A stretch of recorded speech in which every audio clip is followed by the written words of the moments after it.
Hello, and welcome back to Moon Magic Bedtime Stories. Tonight, we join Princess Cinderella for another full, 10-minute adventure. The magical sunstones that have lit the castle for 1,000 years are beginning to fade, plunging the halls into a gloomy twilight. The royal advisor has a plan for a bright, new solution. But Cinderella fears the kingdom is about to lose more than just a source of light. This is a curious story about a forgotten connection, a lost song, and the gentle magic of nurturing the past. So snuggle in, and let the story begin. For as long as anyone could remember, the castle had been lit by sunstones, set into the walls and ceilings.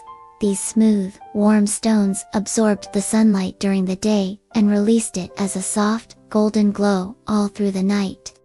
Tending to them was the life's work of a quiet, gentle old man named Helios, the keeper of the light. His family had tended the stones for generations. But recently, the light was fading. The warm, golden glow had become a dim, weary orange. The castle, once a beacon of warmth, was now filled with long, gloomy shadows. Helios, his face etched with worry, would polish the stones day and night, but their light only grew weaker. The royal advisor, a man who liked things to be bright and loud, was not pleased. "This is a disgrace," he announced, striding through a dim corridor. "The castle is as gloomy as a tomb. These old rocks are failing. I have ordered the finest magical gaslights from the City of Inventions. They are 10 times as bright, and will be installed by the end of the week." Helios, who was polishing a nearby stone, looked heartbroken. "But the sunstones are alive," he whispered. They've lost their song." "Nonsense," the advisor scoffed. "They are rocks, and they are being replaced."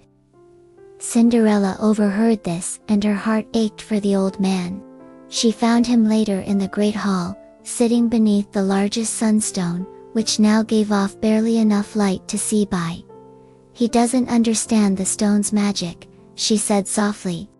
"It is I who have failed them, Your Highness," Helios said, his voice trembling.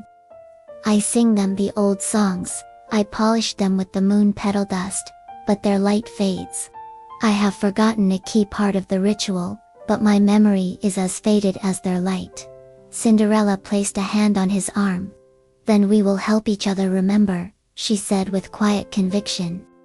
"I trust that you know the stone's heart, and you must trust me to help you find the missing piece." Moon petal dust. Cinderella thought. That evening, she asked the prince about it. Helios mentioned polishing the stones with moon petal dust. "Do you know what that is?" The prince, who loved the castle's history, lit up. He led her to the royal library and pulled out a massive, ancient book called The Living Castle. He turned to a chapter on the sunstones.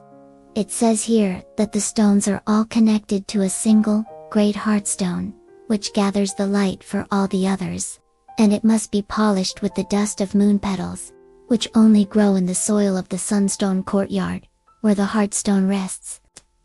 "Where is this courtyard?" Cinderella asked. The prince's face fell as he read on. "Oh, it says the courtyard was deemed unnecessary and was paved over 50 years ago to make a new training ground for the castle guards." The next day, Cinderella went to the training ground. It was a vast, gray expanse of flat paving stones. There was no garden, no flowers, and no heartstone. All seemed lost.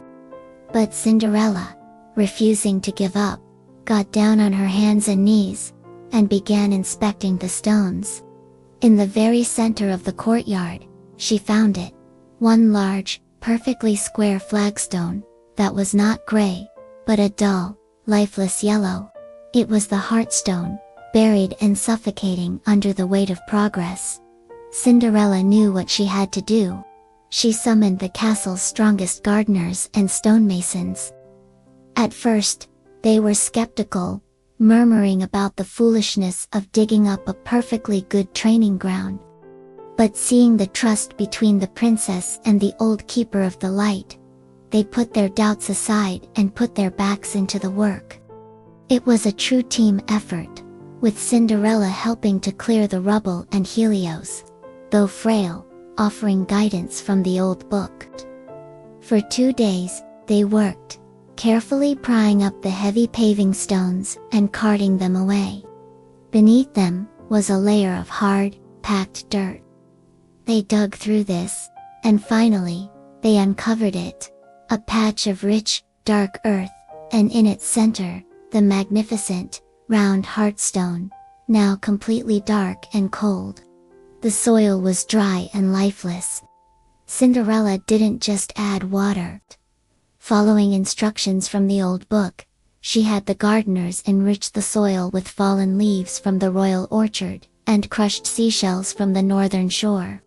They tended to it for a week, and slowly, a miracle occurred. Tiny, silvery white sprouts began to push up from the dark earth. These were the moon petal flowers, unseen for 50 years.